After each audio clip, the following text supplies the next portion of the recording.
के प्यारे हैं हुसैन, वरखे नाए बशर के तारे हैं हुसैन, इंसान को बेजार तो हो लेने दो, हर कौम पुकारेगी हमारे हैं हुसैन। हुसैनो मिन्नी व अना मिनल हुसैन, हुसैनो मिन्नी व अना मिनल हुसैन, शहीद करबला है ये, रसूल की दुआ है ये। औज़ुबिल्लाहिमिनश्शैतानिर्रजीम, बिस्मिल्लाहिर्रहमानिर्रहीम, अस्सलामु अलैकुम, जी आया नू बखैर आगले नी हाओ चुनशुम में वशमले ओहाय गुजाई Hola, bonjour, привет, kaifa hal? Hale shuma chatore, ahlan wasal, marhaba, buna, mucho, gracias, swabia, balli kare aya. Hosh gal den anayo sayo, khuya mora, chi vatto, chi haljot, kalimera, khairutan, and a very warm welcome to everybody who's tuned into PTV World and watching World this morning alongside my wonderful colleague who happens to be Miss Eesha Rehan. I happen to be Shahzad Hasan Khan, and we hope and pray that everybody out there is doing wonderfully well and that you're ready to kickstart your Thursday morning with us. But first things first, hello Eesha, assalamu alaikum. How are you feeling today? Walaikum assalam, Shahzad. I feel absolutely great. The clouds have parted away and we were awoken by a very sunny and blissful morning. However, we still need to be cautious about the monsoon, bipolar weather patterns that are affecting the country and the globe. And since you're mentioning about it, so let me, give my audiences all over the globe whether what's going to happen in monsoon season over here in Pakistan. So the Pakistan Meteorological Department has forecasted a significant intensification of monsoon activity across the country, beginning from the evening of July 5th with widespread rain, thunderstorms and the possibility of flash floods and urban flooding in several regions. According to the Met Office, moist monsoon currents were continuously penetrating the country and will likely strengthen over the weekend. A westerly wave was also expected to approach the upper parts of Pakistan on July 6th, further enhancing the rainfall. Landslides and mudslides may lead to road closures in vulnerable hilly areas of Khyber Pakhtunkhwa, Murree, Galiat, Kashmir and Gilgit-Baltistan during the wet spell. Heavy rainfall, strong winds and lighting may damage weak structures such as roofs and walls of mud, houses, electric poles, billboards, vehicles and solar panels during the forecast. Ladies and gentlemen, I think what we really need to do is that we keep on coming up on air and we make sure that we give away the right advice which have been given by the Pakistan Meteorological Department. All you need to do, your responsibility is to make sure that you stay indoors, that you stay safe, and if there's anybody who you think is vulnerable to that, please stop them from traveling, and if there are weak structures, please step away from them. Exactly, and in the past few days we saw how the devastating impact of the Swat floods had a very gut-wrenching and heart-wrenching story, and which was deeply saddening how a whole family got swept away. But we have to give credit where credit is due to a hero which sprung to action. It was actually Muhammad Hilal Khan, a volunteer who earned immense praise for his selfless rescue during the missions of the monsoon flood emergencies in Swat.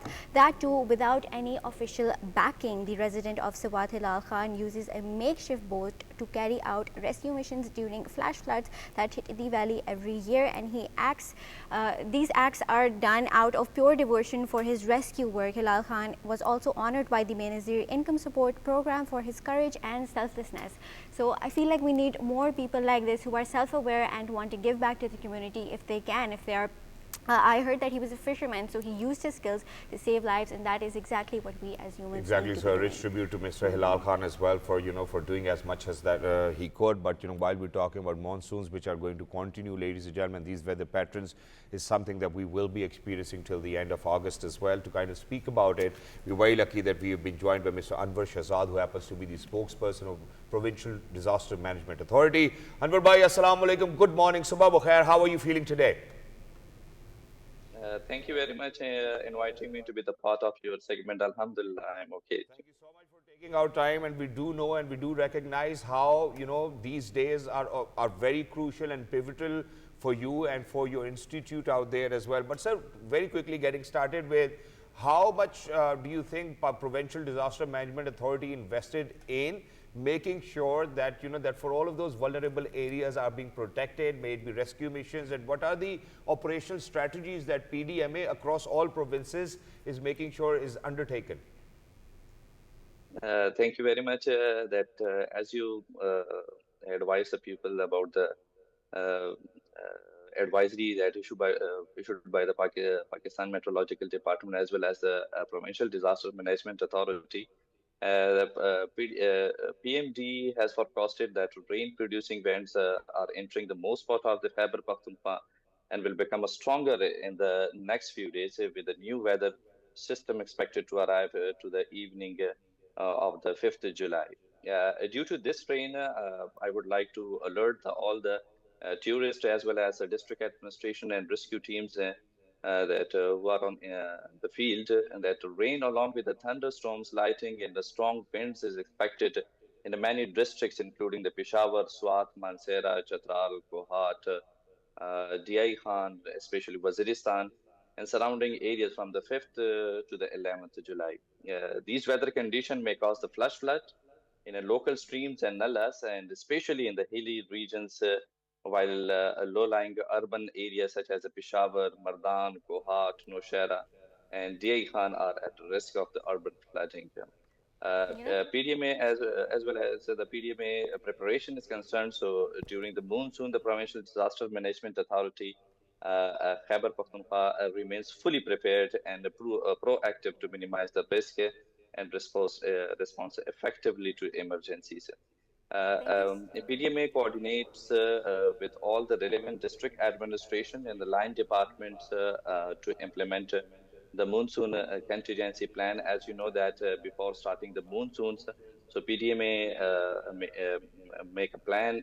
PDMA makes a plan to for holding the meetings with all the NGOs, INGOs, federal departments as well as the provincial departments to minimize the risk and to know about the deficiencies in the last year's monsoons. So we made a contingency plan which includes early warning system, pre-positioning of the relief stocks, as well as an activation of the control rooms situated in the district, linked with the Provincial Emergency Operations Center, which is in the PDMA. The authority ensures the real-time information sharing, conduct awareness campaigns, and monitors vulnerable areas for timely actions.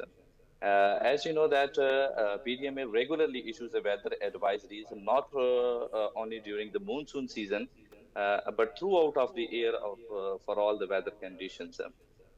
These advisories are shared in a timely manner to inform the concerned department so they can take the preventive measures exactly, which is why, before Anwar, I'm any really emergency sorry. Anwar, I'm really sorry that I'm interjecting over here, but you know, let's talk about the effectiveness or the efficiency of the monsoon contingency plan. I mean, real-time information is being shared. That's great. You know, there's an early warning system in place.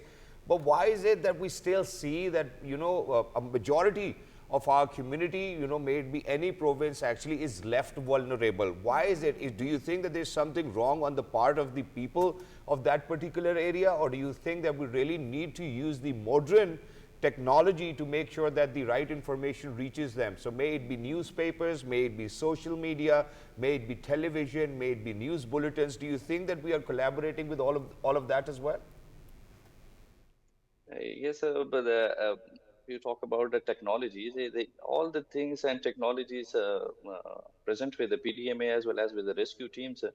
As I told you before that when we issued the weather advisories to the district administration as well as the line departments and other stakeholders, just to ensure the protections and also the initiatives before any untoward emergency situation in the districts. So technology, we have the technologies, but we communicate with a different kind of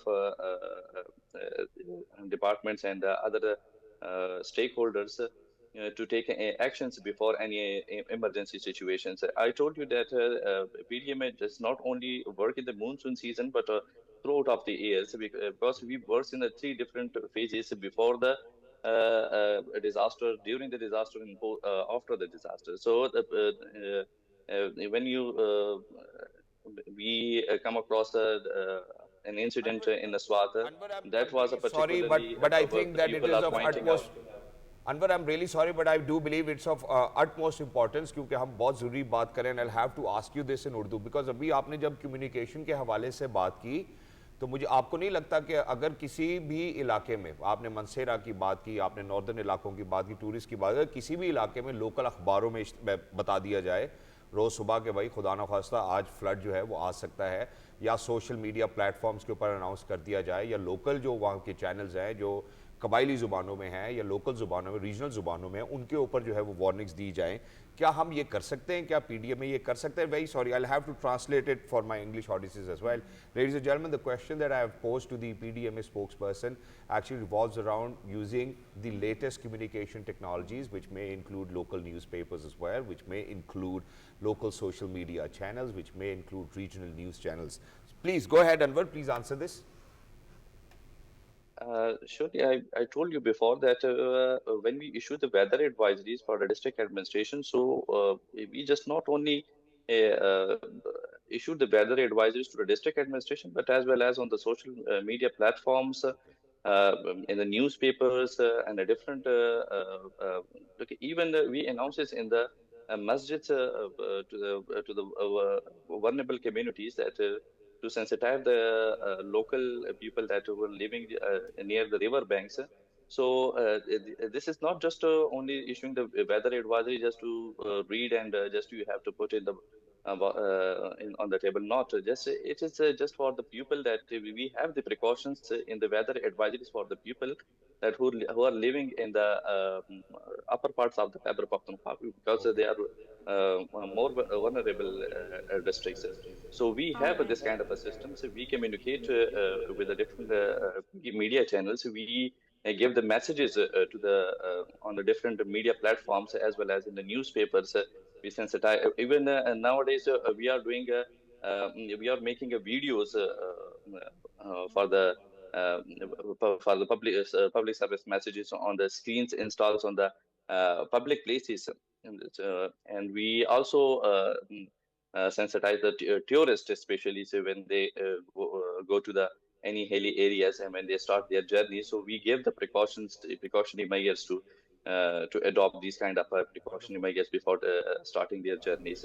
So this Wonderful. advisory is just not for the district administration, but for all the vulnerable communities who are living in the upper areas of the Khyber Pakhtunkhwa. Thank you so much, Anwar, for being with us. Lovely to be in conversation with you. Thank you so much for saying the right things as well. And thank you so much for using all the modern platforms available to reach out to people. So may it be Twitter, Instagram, may it be any social media platforms, local newspapers, regional language newspapers, and regional news channels. And in addition to this, I think one question, because of the shortage of time, I couldn't ask, I think we really need to, Eesha, ask about the response time, you know, for all of the disaster management authorities which are out there, that God forbid if there's any disaster, what's the kind of response time that they actually have in their mind when they actually jot down, for example, when we talk about the contingency plan. So I think that's what it is for Pakistan. But let's see, take a good look at the international weather. Go ahead, Yes, Eesha. let's dive What's into happening all over the globe? Yeah, the bipolar weather is striking different countries, and 2 people actually died in a wildfire in Spain's Catalana's region, which was largely contained through more wind and thunderstorms, were expected, emergency services and officials said, as Europe grappled with a severe heat wave.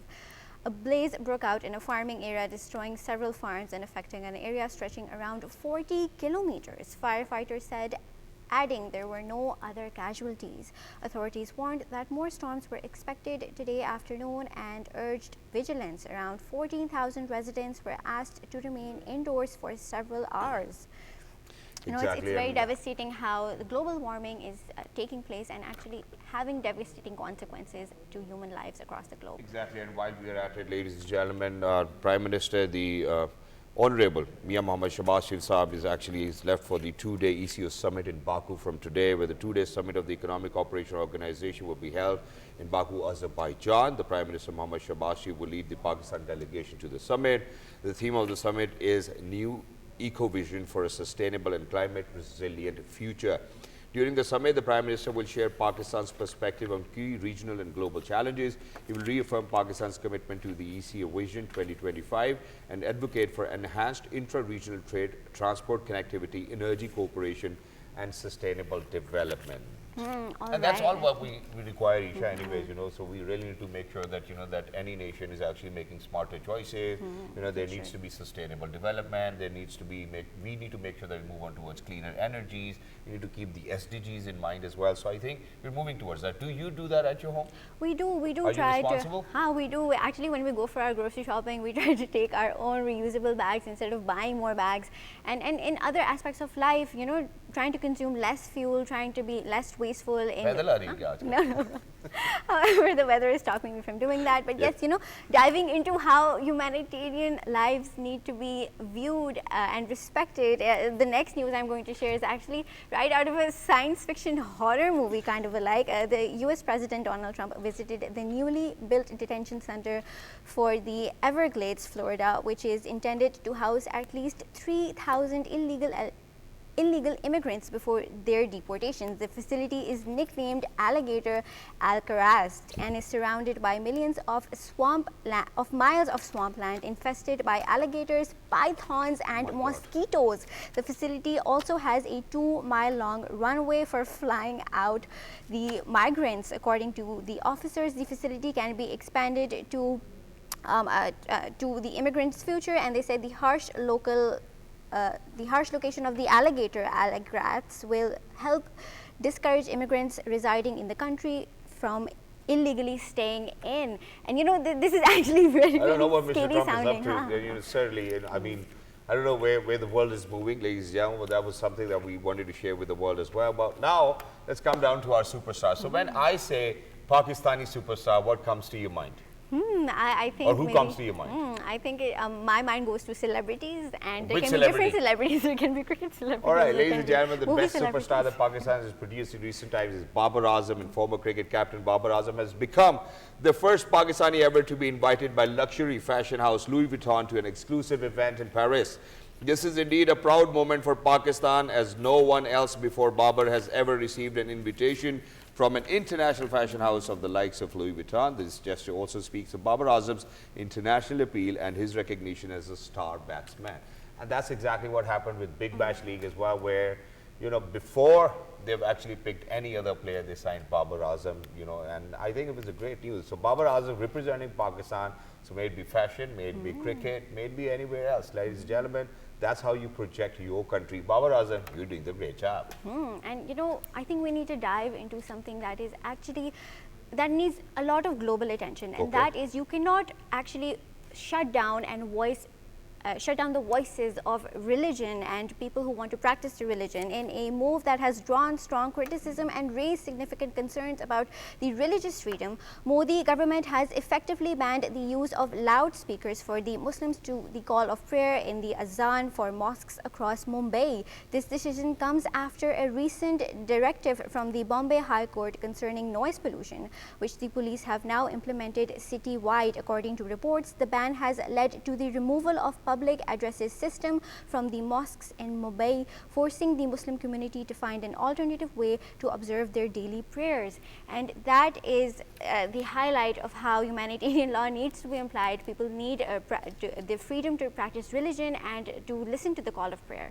Exactly. Thank you so much for saying that. But, I do believe, this is one thing that I do believe, and that is that, for example, if you go to United Kingdom or United States of America, it's not that the call for prayer is actually given out in loudspeakers. Everybody's got smartwatches, and that's what they use, or the azan clocks that they use. So obviously it depends from, whether you're a majority or a minority in a country, and unfortunately, just because Muslims happens to be a minority in India, that's what they have to go through. But very quickly, ladies and gentlemen, today actually happens to be the International Plastic Free Day, where International Plastic Bag Free Day is observed on July 3rd to raise awareness about the negative impact of single-use plastic bags on the environment. It encourages people to use reusable bags and reduce plastic waste. According to estimates, about 127 countries regulate plastic bags in some way, with some cities and countries banning them altogether. The day aims to promote sustainable practices and reduce plastic pollution. By making a small change in our daily habits, we can contribute to a cleaner and a healthier planet. And while we're talking about, ban on plastic, ladies and gentlemen, I think Punjab government has undertaken a ban. And while we're talking about it, we're very lucky that we've been joined by an environmentalist who happens to be Miss AFIA. As-salam. Hello, Madam AFIA. Assalamu alaikum. Good morning. How are you feeling today? Assalamualaikum. Good morning. Thank you so much, Madam Afia, for joining us. Wonderful to have you over here. Derai Drustai, so plastic-free Punjab campaign has been launched by the Chief Minister of Punjab. How do you see this? Well, it's a good move. I live in Sindh. We've had this for a while now. I mean, there's stricter implementation now. We can see the campaign going full steam ahead. So it's good to see Punjab also now taking on that, that campaign forward. So it's important for the rest of the country as well. In fact, it's important for the rest of the world. But I must emphasize over here that it's the World Day of free from plastic bags, not plastic per se. Because plastic has many other uses. It's just that the way it is disposed, the single-use plastic bags that are disposed, that causes the problem. Exactly. And while we are at it, Madam Mafia, there's one thing, and that is that now imagine that 9,000 notices have been issued, over 263,000 kgs of plastics being banned as well. Now, when we say that a single-use plastic needs to be banned, how do you think effectively can be done? Because I was in Karachi probably a week ago. Every other shopkeeper was handing me out plastic. I go to Punjab, probably I'll still get some plastic bags as well. How do you think we can effectively do that? Do you think of alternates which can actually be brought in and will be cheaper? Well, yes, there are alternates, and they've always existed because plastic is only a generation old. Even my generation growing up, we never knew what plastic was. We never saw it anywhere. And yet we always used to have groceries at home, including the liquid groceries, because whenever we try to tell people not to use plastic bags and maybe take some cloth bag or jute bag, or even, the tokeries we used to have, the date palm tokery. There's a bit doodh dahi kaise laye. So, even milk and yogurt and everything, people used to take utensils from home. So I think this is more a case of behavior change where we have not given as much importance. And I'm very happy to see that you are, making your contribution by taking this up in your program. The other, of course, is the implementation, the regulation, the mechanisms, how they give that lead time, and everywhere in Pakistan, in Sindh and in Punjab, I know, and in the capital. I do not I'm not really very sure what happened in KP and Balochistan. So I wouldn't like to comment on that. They were given, this is, I think, the third year running. And this is what brings in frustration, that every time we hear about the ban on plastic, and yet we see plastic bags being given out by shopkeepers. But I think giving them time to move to alternates, giving the manufacturers, because it impacts the livelihood. We must remember, you can't really do these things cold turkey.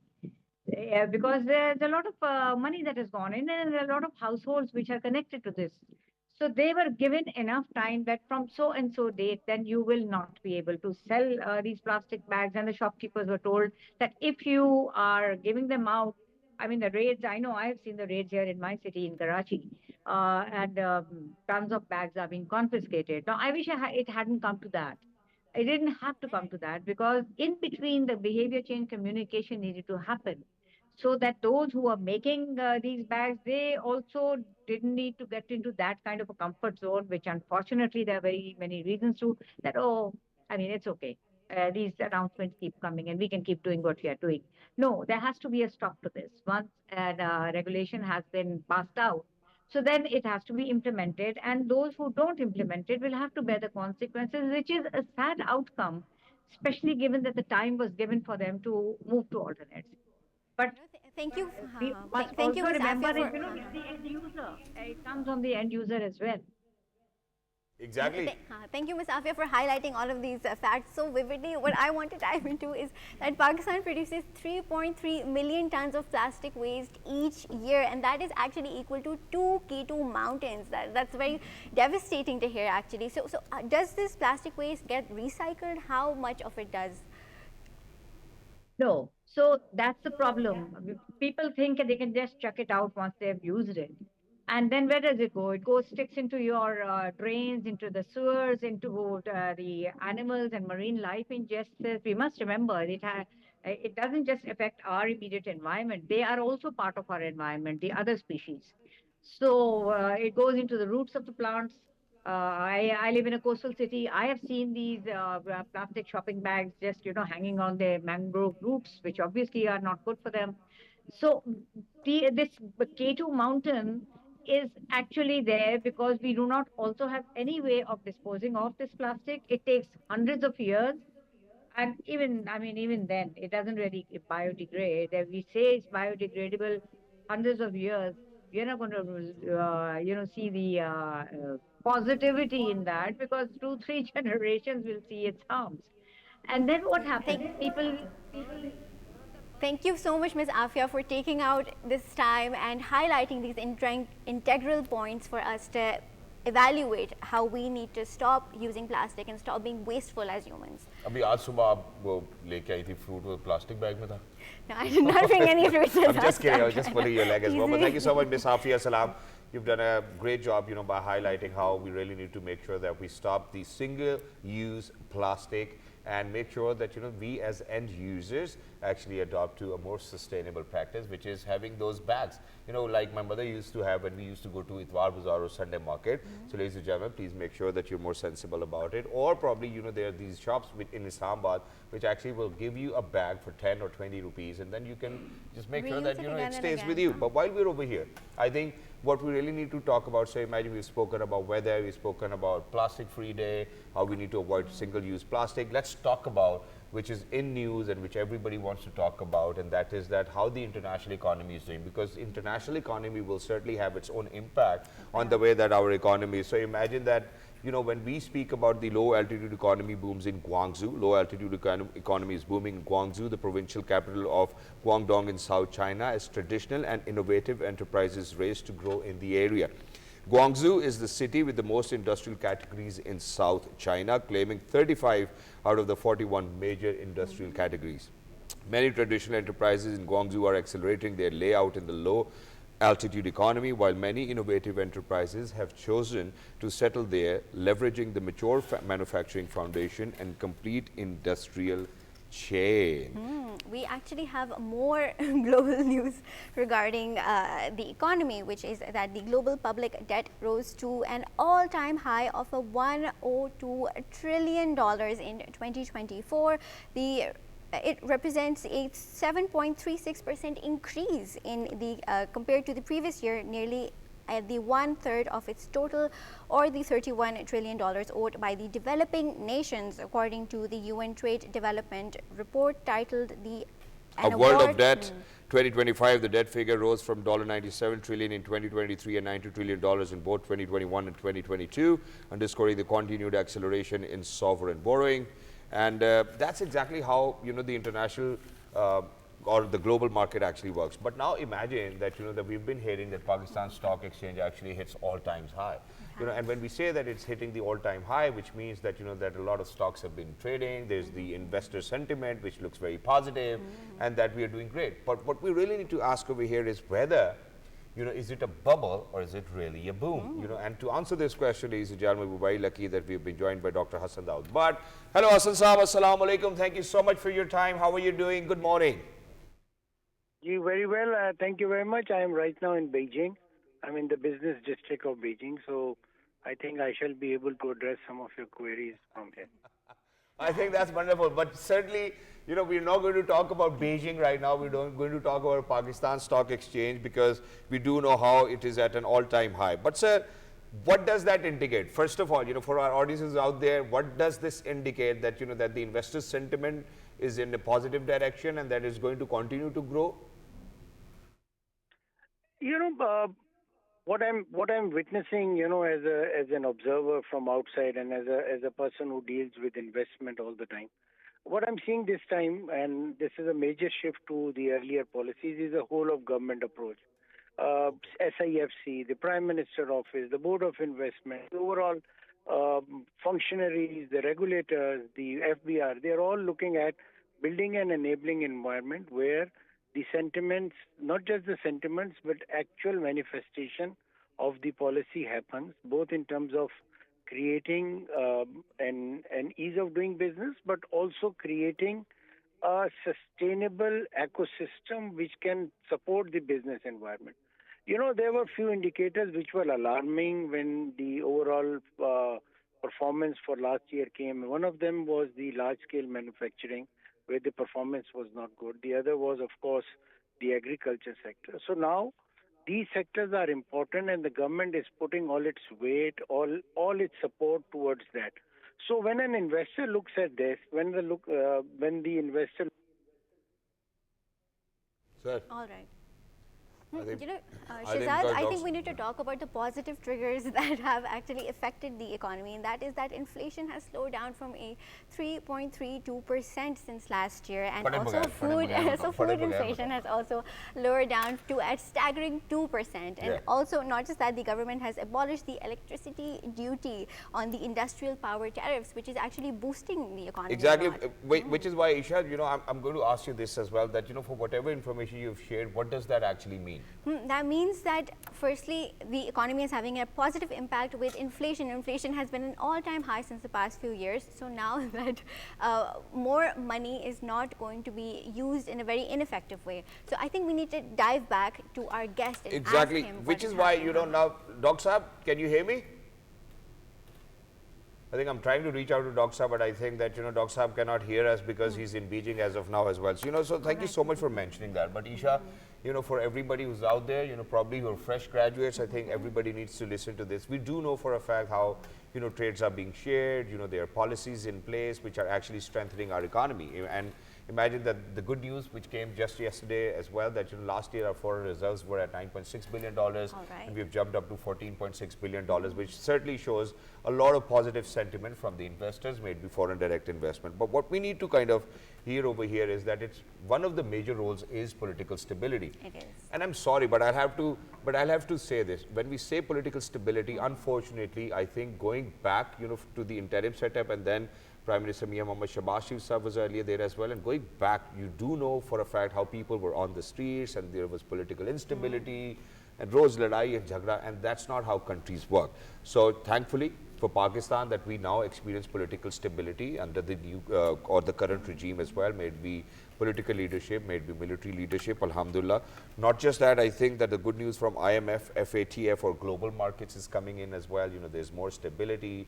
The IMF plan that we are rolling out is actually, and you know what, duties on cars have actually gone down as well, which I believe is a great news for me, because not just that, I think adding on to that, a strong rupee or controlled inflation is something which will always help an economy. Now imagine that there was a time when we were always told that, that if inflation is in a double figure, it means that the country is growing, but the inflation has been in single digit, and still we have seen that the economy is growing and that foreign investments are coming in, but it does not always mean that everything is fine. What we really need to do is that what happens is that with such news, where we do know that, okay, Pakistan Stock Exchange is at an all-time high, now what will happen is that investor will have a lot of confidence going in and buying shares and whatnot. But because a lot of investors will start to pour their money in, it will create a bubble if those policies are not in place. If it is being told that, everything's fine, there's stability, the markets are doing great, the IMF, FATF plans are rolling out. So what you're trying to say is that it can backfire. Yeah, if all of this is not true, then it will be considered a bubble. And it is for people, because there are always annual reports available, ladies and gentlemen, for whatever shares that you're buying. So please make sure that you make a smart choice. And follow the rules and make sure that follow Shahzad's advice, because he is very economically profound and versed. And I think what we need to dive into is how it is the month of Muharram. It is a very sacred month out of the 4 sacred months in Islam. And the incident of Karbala is a lesson for us of sacrifice, of patience, and of resilience. And to dive more into this, we actually I've been joined by Dr. ASLAM Khaki Sahab, who's over here, who's my mentor. He's a teacher, he's a guide, and he's a great scholar that, I would always want my audiences to listen to him very carefully. Assalamu alaikum, sir. Good morning. Sabah bakhair. Thank you so much for joining us. How are you doing today? Thank you, fine. Thank you so much, sir. So, sir, let's get started. Obviously, I'm going to refer to the 7th century tragedy in Iraq, in a powerful call for justice, resistance against tyranny, and the upholding of human dignity. First of all, sir, there's a question which I have always had in my heart as a child, and that was, do you think that, and I'm talking about all of this with perspective to, where we are today in 2024. Do you think that, that this oppression of Yazid could actually be handled some other way in those times, or do you think that this was something which was supposed to happen? Because I do know how, unfortunately, there can be people out there who will impose a fatwa on me too. So please go ahead. and you want to shift that fatwa to me. Yeah. Thank you very much, It's but just humble there is no question. need for fatwa because we are just having a very careful examination and very sacred about the sacred our personalities particularly. First of all, I would like to just start with that what is the philosophy of life as per Quran. Quran says, "Inna Allah ashtara min al-mu'minina anfusahum wa amwalahum anna lahum jannah." That Allah Almighty has purchased the lives and the properties of the Muslims against the paradise. Okay. So that's why the paradise, against the consideration of the paradise, a mujahid, he just sacrifices his life. And the best example comes from the Waqia Karbala, the Karbala tragedy, rather, I would say. So in that context, because the history is known to every person now, or that is just flashed by other speakers and in these days, but as far as the message is concerned, that whether we can have any lesson from such tragedy, that's the more important, especially in the changed circumstances. So if we see the strategy of the Imam Hussein, in a democratic perspective, that comes number one, that he tried to convincing the people in Medina to gather in his support. And that is one of the first democratic right of any person, that he is the right for convincing the people of his own narrative or his own mission. When he felt that the environment is unfavorable and the people are not supporting him for one reason to the other, so he decided to just migrate from that. And that migration gives you two lessons. Number one is the peace. Okay. Imam Hussein did not want to violate the peace of Medina, the sacred city of the Holy Prophet, because he has already observed the Jang-e-Jamal, that is the camels fight, that disturbed the peace of the Medina. So he chose to just travel or migrate from that, not to disturb the peace. True. So his mission was peace maintenance, which is very much clear, his migration. Otherwise, he could remain there because his father, Hazrat Ali, he just fought that Jang-e-Jamal bravely, and there were more chances of, rather victory in his favor. He could go for that. True. But he felt that no, it would be through blood shedding, which he avoided and went for the peace. Number three is Quran again says, "Alam takun ardullahi wasi'atan fatuhajiru fiha," that if you have unfavorable circumstances and environment, you should go to the favorable other migration, which is hijrah. And that is in the footsteps of the Holy Prophet sallallahu alaihi wasallam, his grandfather, that is, he migrated from Mecca to Medina, yes. Though Mecca was his native land, and they have the right to live there. So the other is that if you do not have the favorable circumstance and environment in one territory, you had the choice. Rather, you must migrate to the other land where you can just fetch the favorable circumstances and all that. And that's why that he migrated. And he just, as far as peace is concerned, I am focusing that. He migrated from that and has the right to convincing of the people in Kufa, because he was invited there. True. So he has the right. He went for convincing the people, not for fighting. Had he gone for the war or fighting, he would have not taken his small family with him. True. He would have taken his, supporter. They would maybe in thousands at least in Medina. They could have supported him, but he did not, because he chose to just first gather your democratic Speak force. about it, yes. Democratic force. So or coming to terms or bringing onto the table, so that we can have a conversation. Again, he said that was also a piece, that when he has a confrontation with the Shimir and Ibn Ziyad, he gave them, the Imam gave them three choices, that let me go back to avoid the conflict, and number two, or take me to the Yazid, I may be able to convince him, or the third one, they remained with Ibn Ziyad. Exactly. Thank you so much, sir, for so beautifully explaining it, and I think that it will actually explain each and every individual who actually had a similar question in their mind. Now, because I mentioned that, that I would want to kind of talk about the perspective that we have in 2025 in terms of global conflicts, how do you think, sir, how important it is to stand against oppression, even if it comes at a greater personal cost?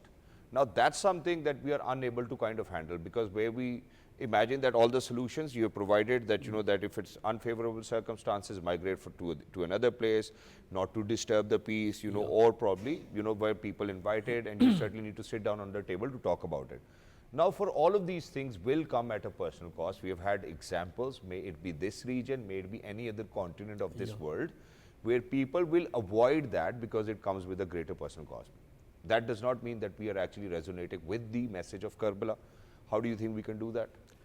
Yeah, then it comes at territorial level, and then at international, that is the global level. As far as the third stage is concerned, first stage is that you should have for peace, migrate, dialogue. But if all these things fail to check the evil, then third you have, as the Holy Prophet said, that man ra'a minkum munkaran falyughayyirhu biyadihi. Whosoever sees any evil or that is the bad any culture, he should check it with the force. Then you have no way out but to use the force. True. And to just react to their force, but not to initiate it. However, these global circumstances, as it is in the Palestine or just in the Iran and Israel war, we would like say, and even in Pak Bharat, the recent, all these are global, you can say, any perspective. True. So you have to react to the extent that the aggression is checked. As Quran says, وَقَاتِلُوهُمْ حَتَّى لَا تَكُونَ فِتْنَةً. Kill them until the fitna is over. So if the fitna is over, it has been stopped, then you should also stop. فَإِنْ جَنَحُوا لِلسَّلْمِ فَجْنَحْ لَهَا. That if they restrain from their war, then you should also put the weapons down so that the peace prevails. So all we have just in Pak-India war, we also saw that. We just reacted to that, and when they just stopped, we also stopped. True. So same case with Iran-Israel war, that there was a chance of just a third war, big war. We just, the Iran stopped when Israel stopped. So case would come to all other sides. So the perspective is that you must react when you are attacked. And the reference is there to, you know, where obviously, for example, Hazrat Imam Hussain refused to submit to Yazid's rule. You know, and that's exactly how, you know, Iran-Israel conflict, or may it be globally, you know, Pakistan-India conflict as well, because political and social struggles will continue. But sir, very quickly towards the end, when we come towards the end of this segment, let's speak about, so that was a very macro perspective that we were looking at things. Now let's talk about me, Eesha, you, each and every one of us, how justice needs to prevail within the society, how there needs to be righteousness. अब अगर फ़र्ज़ करें, obviously we need to respect our parents, elderly, whatnot. But if there's one individual in a family member who's an elderly, और आपको पता है गलत बात कर रहा है, what can we do? So that depends upon the level of the person whom you are just debating with it. If they are parents, you should surrender to the extent that your own personal rights are not violated. Suppose if they say divorce your wife, you would say no, parents, I apologize, I can't, because it is her right, my right, you should not interfere. Conversely, if your wife says, oh, just get your parents out of that, we get disturbed, the children get disturbed by their coughing in the night, you say, no, I can't do that. That is their right, my right to live with them, their right to live with me. So at that level, you should defend or respect the opinion of the other to the extent the right of other person is not violated. As Qaid-e-Azam Jinnah, when he was just on a walk, he saw that an English person, British people, he just was walking and just moving his stick, and that was just going to the close to the nose of the Qaid-e-Azam. When Qaid-e-Azam objected, he said, oh no, I am free to move that, I have the right of. He said, no, your freedom is blocked when my freedom starts. From my nose. So it is the same thing. Exactly. Thank you so much, sir, for saying that. Wonderful to be in conversation with you. Thank you so much for beautifully explaining us, you know, how we really need to make sure that, you know, we are those figures and individuals of our society who are making sure that they stand on just rules and make sure that, you know, that there's equality, there's inclusiveness. And that's exactly what the message of Karbala is, to stand against tyranny, there needs to be righteousness, there needs to be justice. So ladies and gentlemen, I hope and I wish that in days to come, all of us will be ambassadors of a just society. Until next time, look after yourselves. Good morning.